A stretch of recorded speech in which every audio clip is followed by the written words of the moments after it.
It's strange how a single night can become etched in your memory so vividly that you can almost feel the air of it every time you think back. I was 30 then, old enough to believe I had seen most of life's surprises, but still young enough to be caught off guard by one that would change everything.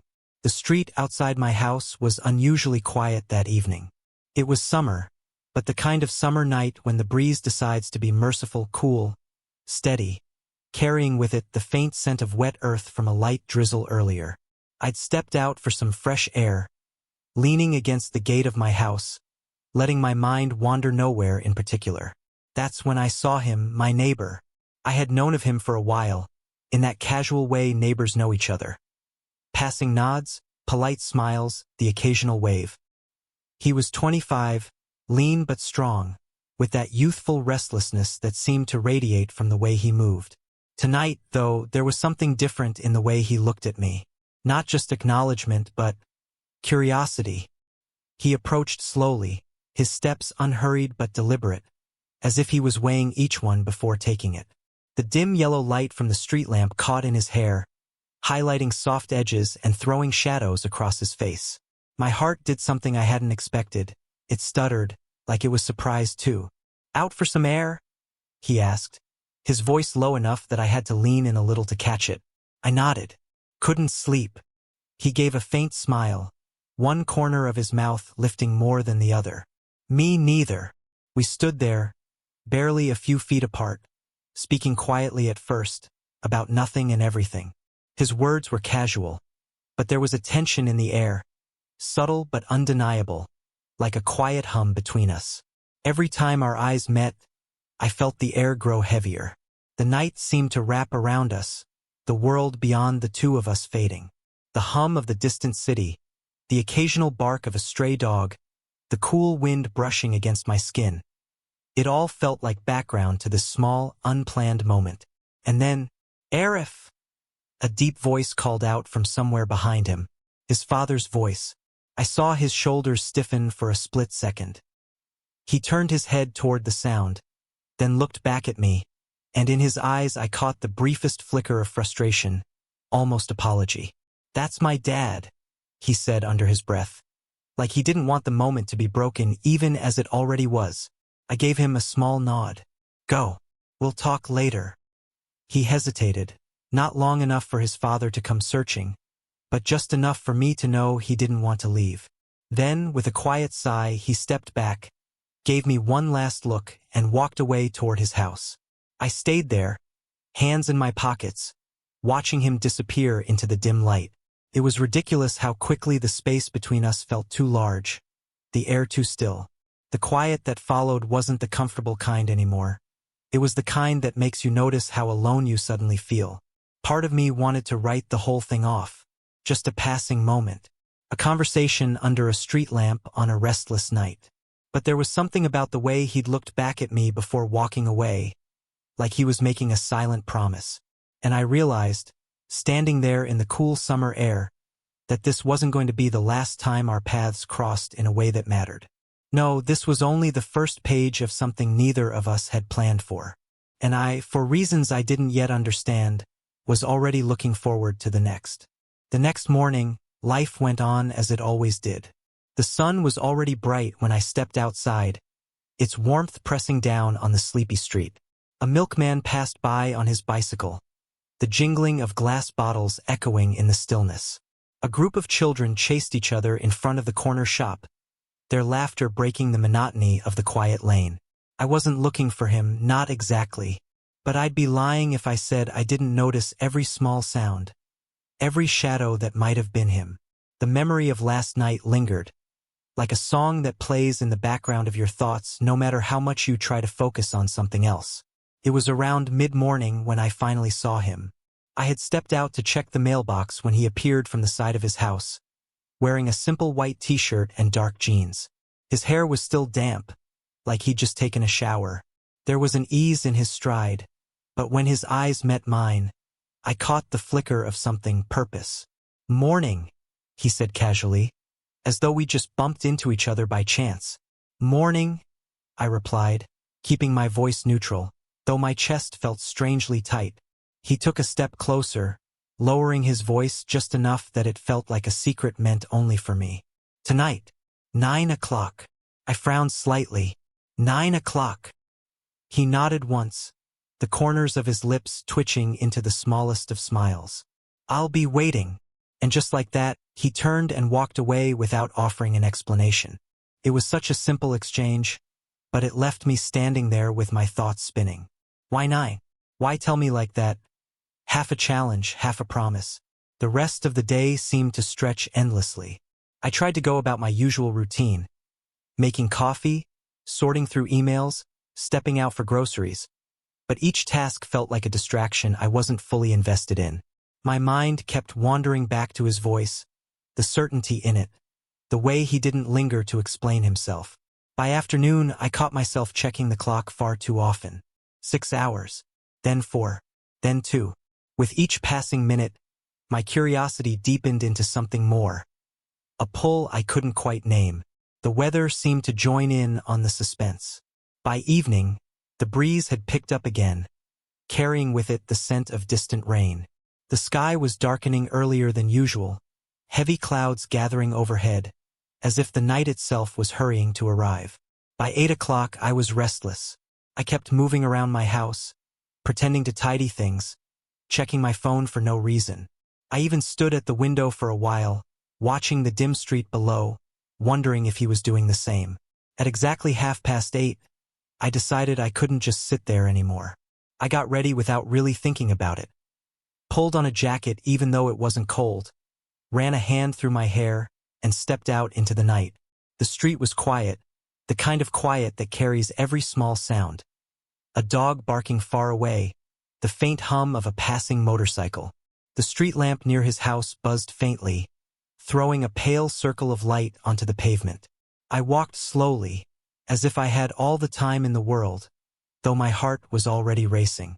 I didn't know what exactly I was expecting, but one thing was certain.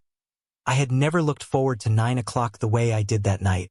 By the time my watch struck 8:55 p.m., I was already halfway down the street, the cool night breeze brushing against my face. The streetlights had flickered on just a few minutes earlier, throwing pale amber circles onto the uneven pavement. Each step I took seemed to echo in the quiet, as if the whole neighborhood had gone still just to listen. When I reached his house, I slowed down, my eyes scanning for any sign of movement inside. The faint glow of a bulb from one of the rooms spilled onto the front porch, but the rest of the place looked still. I took my position just beside the door, not directly in front, but close enough that if he came out, I'd be the first thing he saw. My heart was beating faster than I'd like to admit. There's a certain electricity in waiting for someone when you don't know exactly what's going to happen. Half excitement, half uncertainty. A few minutes passed. I could hear faint voices drifting from somewhere deeper inside the house, but none of them were his. I leaned casually against the wall, pretending to look at my phone even though the screen was dark. Then, the sound of footsteps approached from the side of the lane. I glanced up, and my heart sank a little. It wasn't him alone. He was walking beside his father, the two of them carrying what looked like small grocery bags. The street lamp's light caught their faces, both a little flushed from the walk. Instinctively, I stepped back into the shadow of the gatepost. They didn't see me. As they reached the door, his father began talking about something in a brisk tone, probably discussing whatever they'd gone out for. I watched him glance sideways for the briefest moment, and in that glance, I knew he had seen me. They went inside, the door clicking shut behind them. For a few long seconds, I wondered if that was it. Maybe the timing was all wrong. Maybe he couldn't slip away now. Maybe I'd be walking home with nothing but the sound of my own footsteps for company. And then, barely 2 minutes later, the door creaked open again. His father's voice came from somewhere inside. "Where are you going?"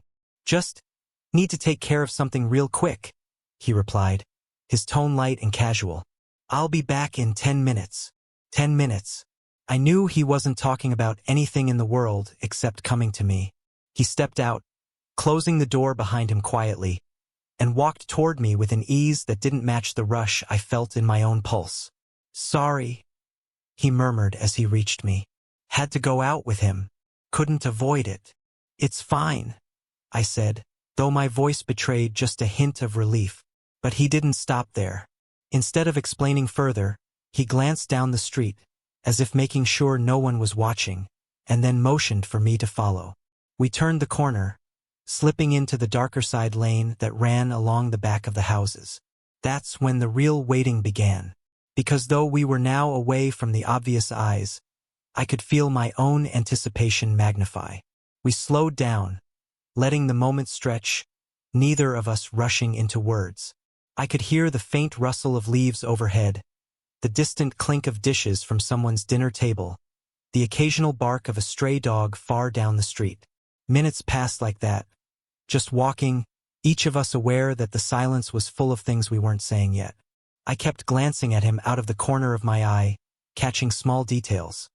The way his fingers tapped lightly against his thigh as he walked, the slight upward curve of his lips like he was holding back a smile, the focused way he looked ahead, as if he already knew exactly where this night was leading. The stillness of the neighborhood seemed to fold around us. A scooter rattled by once, its headlight briefly cutting through the darkness, and then the street was quiet again. The air felt heavier than before, though the breeze still moved through it, carrying with it the faint scent of rain on dust. Somewhere in the distance, a clock struck 10, and I realized an entire hour had passed since I'd first arrived at his door. The waiting, the watching, the stillness. It had all been leading to this slow build-up, like the tightening of a bowstring right before the release. And then, just when the quiet had settled so deeply that I could hear my own heartbeat, I caught the sound of footsteps approaching from behind us. Not hurried, not hesitant, just steady, deliberate. I turned my head slightly, and for a moment, my chest felt too tight to breathe. Because even though I already knew who it was, hearing those footsteps in that still night felt like the final confirmation that the moment we'd both been waiting for was here. The sound of their footsteps grew clearer, the steady rhythm of two people walking side by side. I pressed myself back against the wall, the shadows wrapping around me like a cloak. My breathing slowed on instinct, though my pulse did the opposite. And then I saw them. He was there, walking alongside his father, the grocery bags from earlier replaced by nothing but the easy swing of their arms. The street lamp's glow touched them both, but my eyes went only to him. Even in the dim light, I could tell he had spotted me, though his gaze didn't linger. He kept it forward, playing the part of a son simply walking home. They passed the front gate and stepped inside, the faint creak of the door echoing louder than it should have. I stayed put, every sense tuned to the muffled sounds inside. Then, barely half a minute later, I heard it. The quick shuffle of his footsteps returning toward the door. The latch clicked, the door opened again. "Where are you going?" His father's voice called from somewhere deeper in the house. He didn't hesitate. "Just need to take care of something real quick," he said, his tone light, casual, practiced even. "I'll be back in 10 minutes. 10 minutes. It wasn't a random number. It was the exact amount of time he thought he needed for us. The door closed again, and then he was there, in the dim yellow light, walking toward me with a stride that told me this wasn't a night for hesitation. "You waited," he said quietly when he reached me. "Of course," I replied, my voice lower than usual, as though speaking louder might break the spell of the moment. Up close, I could feel the faint heat of him, the energy rolling off his body in waves. His eyes locked on mine for a second too long before flicking down the street. "Come on." We moved without another word, slipping away from the main road and into the quieter lane behind the houses. The difference was immediate. The shadows were deeper, the sounds softer. Only the occasional rustle of leaves and the whisper of our footsteps broke the silence. There was something unspoken between us, heavy and electric. It wasn't just attraction. It was the awareness that this moment was carved out of stolen time, a secret we were both protecting with every step. He walked just half a pace ahead of me, his shoulders slightly tense, his head turning now and then to make sure we were alone. I could hear the faint hitch in his breathing, not from exertion, but from something else entirely. When we turned another corner and were swallowed by darkness, he slowed down until he was beside me again. The closeness was dizzying. The scent of his soap still lingered faintly from his earlier shower, mixing with the cool night air. "You have no idea how much I've been thinking about this all day," he said, his voice low, almost a confession. I smiled slightly. "I think I have some idea." That made him laugh quietly, but it wasn't amusement. It was relief. The kind that says I'm not the only one. The urgency in him was unmistakable now. He didn't walk so much as pull me forward, as if afraid that if he slowed, the night might find a way to snatch this from us. My own steps quickened to match his, my heart thudding in my chest not from the pace but from the inevitability of where we were headed. We passed under another street lamp, and for a brief second, the light caught the side of his face. His jaw was set, but his lips had the faintest curve, as though he couldn't quite suppress the rush of what was about to happen. His eyes flicked to mine, and in that instant, I knew, without a word, that he'd been holding back the same anticipation I had. When we finally slowed, it wasn't because we'd reached a destination in the physical sense. It was because we'd reached the point where neither of us could stretch the moment any further without breaking. He stopped, turned to face me fully, and for a heartbeat we just stood there, the night pressing in around us. My chest felt tight, not from nerves but from the sheer buildup of waiting. The first thing I felt was relief, pure, unfiltered relief that the day's long hours of wondering had finally ended. But threaded through that was excitement, sharp and heady, and beneath that, something warmer. Something that said this wasn't just about the 10 minutes he'd promised his father. When he finally moved, it was quick, decisive, as though all the unspoken words between us had been condensed into this single action. And in that moment, the world narrowed to just the two of us. The distant hum of the city fading, the cool air forgotten, the darkness itself feeling like it was ours. I don't remember closing my eyes, but I do remember the way my heartbeat slowed afterward. Not because the moment had passed, but because it had finally arrived. The lane we ended up in was quiet enough to hear our own breathing. Tall walls on either side hid us from any passing eyes, and the single flickering bulb at the far end cast just enough light to keep the darkness from swallowing us completely. We stopped walking at almost the same time, like we both knew instinctively that this was it. This was where the waiting ended. For a moment, neither of us spoke. There was no need. The silence wasn't empty. It was thick with all the unsaid things that had been building since last night. Every glance, every unspoken question, every heartbeat that had raced without explanation. It was all here, between us. When he finally stepped closer, the world seemed to narrow to the space between us. The warmth of him was immediate, a contrast to the cool night air. His nearness wasn't rushed. It was deliberate, almost cautious, as if making sure I was fully here with him in this moment. I realized then how much I'd missed this kind of closeness. Not just the physical nearness of another person, but the feeling that they wanted to be there, right there with you and nowhere else. "You really waited," he said quietly, his tone somewhere between a question and a statement. "I told you I would," I replied. He smiled, not the casual kind he'd given in passing before, but one that felt personal, like it was meant only for me. The first touch was simple. A hand on my arm, his fingers light, almost testing. But the effect was anything but small. After a day of thinking about this, of wondering how it would feel, that contact sent a warmth straight through me. "It's strange," he said after a pause. "Feels like we've been waiting longer than just a day." I nodded slowly. "Maybe we have. We just didn't know it."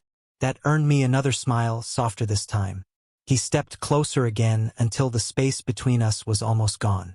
I could see the small details now, the faint shadow along his jaw, the way his eyes seemed darker in the dim light, the subtle rise and fall of his chest with each breath.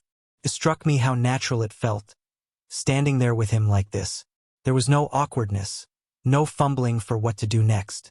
Just a quiet certainty, as if both of us had found something we didn't realize we'd been searching for.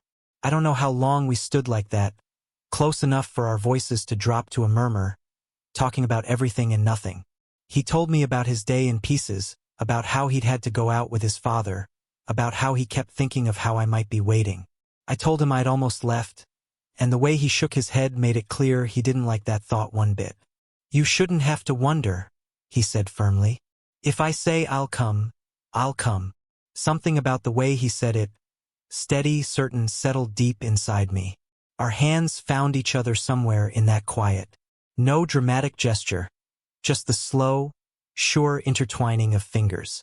His grip was warm and steady, and when he squeezed lightly, I felt it more than I could explain. This, he said softly, almost to himself, feels right. I didn't need to answer.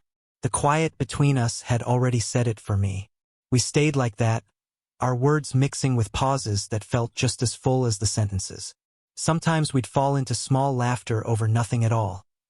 Other times we'd just look at each other, no explanation needed. It wasn't just about finally being alone. It was about knowing that in this small stolen pocket of time we could just be.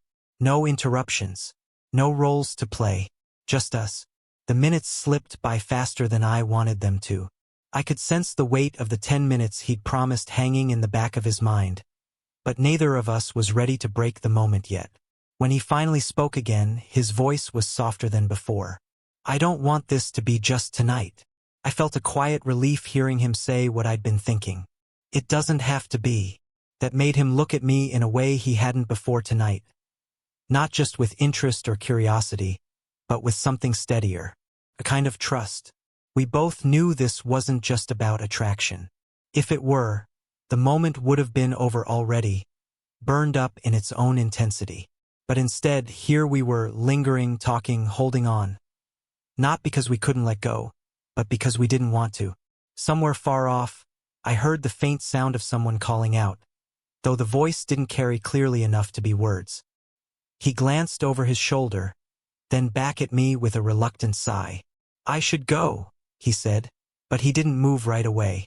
Yeah, I murmured, though I didn't move either. We stood there for a few seconds more, hands still joined, looking at each other like we were memorizing the details before stepping back into the world. Finally, he gave my hand one last squeeze and stepped back.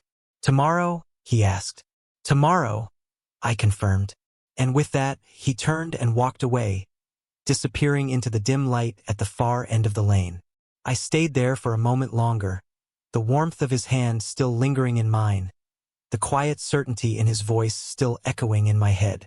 I knew, without question, that this was only the beginning. Over the next few days, it was as if an invisible thread kept tugging us toward each other. We didn't need to speak much in public.